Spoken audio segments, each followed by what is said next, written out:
আসসালামু আলাইকুম everyone, welcome back to my channel Ayesha's home recipe. আজ আমি আপনাদের জন্য নিয়ে হাজির হয়ে গেলাম রমজানি স্পেশাল ইফতারি এবং বিকেলে চায়ের সাথে খাওয়ার জন্য একটা নাস্তা ব্রেড রোল।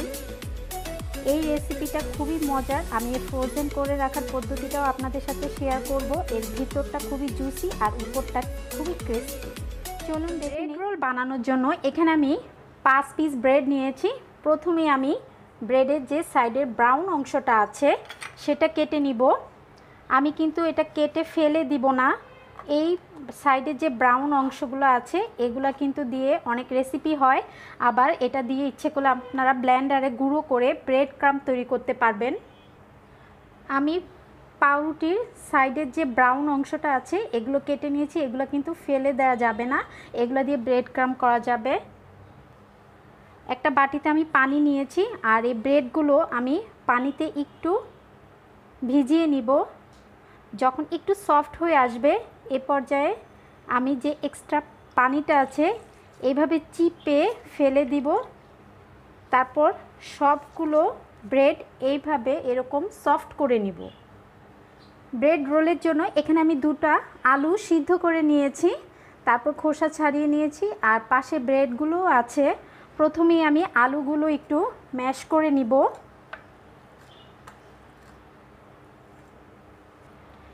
ব্রেড রোলের জন্য এখানে আমি যা যা নিয়েছি, আমি হাফ কাপ ধনেপাতা কুচি নিয়েছি, 2 টেবিল স্পুনের মতো কর্নফ্লাওয়ার নিয়েছি। আপনারা চাইলে কর্নফ্লাওয়ার পরিবর্তে কিন্তু ময়দা অথবা বেসনও ইউজ করতে পারবেন। নিয়েছি কিছু কাঁচা মরিচ, ছোট ছোট করে কুচি করে কেটে নিয়েছি। আপনারা কিন্তু শুকনো মরিচও ইউজ করতে পারবেন, আর এই কাঁচা মরিচ আপনাদের ঝাল অনুযায়ী দিবেন। আর নিয়েছি হাফ কাপ পেঁয়াজ কুচি। সবগুলো উপকরণ এখন এখানে আমি পাউরুটি আর আলু নিয়ে নিয়েছি।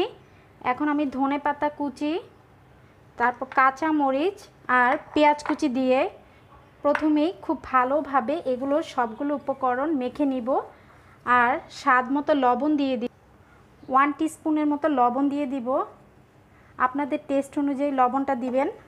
তারপর খুব ভালোভাবে মেখে নেওয়া শেষ। এখন আমি কর্নফ্লাওয়ার দিয়ে দিব। খুব ভালোভাবে আমি ডোটা মেখে নিয়েছি। কর্নফ্লাওয়ার দেওয়ার পর একটা স্টিকি ভাব চলে আসবে। এখন আমি হাতটা ওয়াশ করে নিব, তারপর রোল করে নিব। এখন আমি রোল করব। রোল করার জন্য আমি হাতে একটু ঘি মেখে নেব। আপনারা চাইলে কিন্তু অয়েলও নিয়ে নিতে পারেন। তারপর ডো থেকে একটু একটু করে নিব, নিয়ে একটু রাউন্ড শেপ করে তারপর লম্বা করে এভাবে আমি রোল করে নিব। আমি সবগুলো রোল করে নিয়েছি। 5 পিস ব্রেড থেকে আর 2টা সিদ্ধ আলু থেকে আমার টোটাল 14টা রোল হয়েছে। এখন আমি রোলগুলো ব্রেড ক্রাম্বে গড়িয়ে নিব। এই জন্য আমি এখানে কিছু ব্রেড ক্রাম্ব নিয়েছি, একটা ডিম নিয়েছি, ডিমে 1/4 কাপ লিকুইড দুধ দিয়ে দিব আর সামান্য একটু লবণ দিয়ে দিব। দিয়ে খুব ভালোভাবে একটু মিক্স করে নিব। এখন আমি একটা করে রোল নিব, নিয়ে ডিমের মধ্যে একটু ভিজিয়ে নিয়ে তারপর ব্রেড ক্রাম্বে দিয়ে দিব। এভাবে ব্রেড ক্রাম্বে আমি রোলগুলো খুব ভালোভাবে একটু চেপে চেপে লাগিয়ে নিব।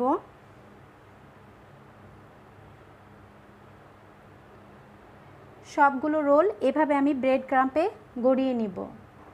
সবগুলো রোল আমি ব্রেড ক্রাম্বে গড়িয়ে নিয়েছি। এই পর্যায়ে আপনারা এটা সংরক্ষণ করে রাখতে পারবেন।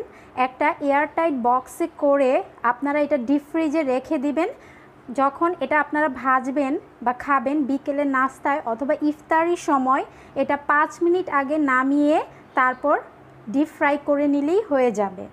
এখন আমি রোলগুলো ডুবো তেলে ভেজে নিই। ভাজার জন্য একটা প্যানে আমি পর্যাপ্ত পরিমাণে তেল নিয়েছি। এখন আমি ব্রেড রোলগুলো দিয়ে দিব।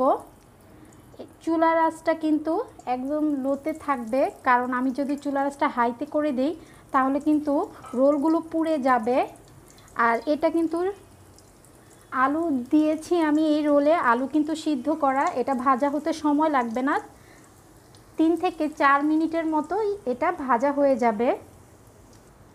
এটা কিন্তু একটু অনবরত নাড়াচাড়া করতে হবে, না হয় কিন্তু এক পাশ ভাজা হবে অপর পাশটা হবে না। এটা দেওয়ার সাথে সাথেই কিন্তু ব্রাউন কালার হয়ে এসেছে, কারণ তেলটা ভালোই গরম ছিল। এখন আমি চুলার আঁচটা লো করে সবগুলো রোল ভাজা শেষ। এখন আমি তেল থেকে তুলে নিব। হয়ে গেল ভীষণ মজার ব্রেড রোল। এটা তৈরি করা খুবই সোজা এবং খেতে খুবই মজার। আশা করি আজকের রেসিপি আপনাদের ভালো লেগেছে। ভালো লেগে থাকলে প্লিজ আমাকে সাবস্ক্রাইব করতে ভুলবেন না। সবাই ভালো এবং সুস্থ থাকবেন। আল্লাহ হাফেজ।